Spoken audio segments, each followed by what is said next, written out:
Hi-tech enthusiasts, welcome back to Crawlbase, your go-to web crawling and scraping solution. In this video, you learn everything you need to know about using BeautifulSoup, one of Python's popular libraries for web scraping. As always, we've prepared a detailed blog post with step-by-step guidance and code snippets to make the process simple and easy to follow. You'll find the link in the description, so feel free to follow along. Before scraping websites with BeautifulSoup, set up your development environment by installing the necessary libraries and creating a project directory for your scripts. Copy and paste the following commands into your terminal to install requests and BeautifulSoup libraries. With the libraries installed, it's time to set up your project. Create a new directory for your Python scripts, such as BeautifulSoup scraping. Copy and paste the commands into your terminal to create your project and keep it tidy. Now, let's explore how to use BeautifulSoup for web scraping. Here's how you can load and parse HTML using BeautifulSoup. After this, you can start navigating and extracting data from the page using BeautifulSoup's powerful functions. In this tutorial, we are using BeautifulSoup to scrape from this website.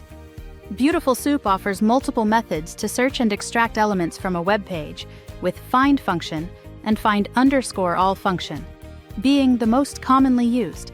We will copy and paste this command to use the find function method. The result shows the scraped URL's first H1 tag.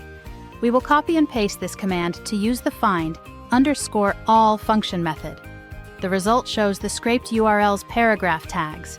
BeautifulSoup lets you search for tags, navigate through them, and access their attributes. You can use this command to access an attribute using the attribute _name syntax. Here's a sample script. Here's a result showing the href attribute of the first link. We inspected the website's HTML structure to validate our scraped data. You can perform nested searches to find tags within other tags, which is especially useful for extracting content from containers like divs or lists. Here's a sample script. The result shows that there is no div with class content in the website's HTML. Now let's edit our script to find a paragraph and print the output. The output shows the highlight paragraph on the website. Now that you understand how to use BeautifulSoup for parsing and data extraction, let's put it into practice. Here's a complete sample script. Here's our output. And that's it. We have shown you how to use BeautifulSoup for web scraping. We hope you found this video both enjoyable and informative. If you're interested in scraping other platforms like Amazon, Airbnb, Google, and more, be sure to explore our step-by-step tutorials on our YouTube channel and blog. If this tutorial was helpful, don't forget to like the video and subscribe to our channel. Do you have questions or suggestions?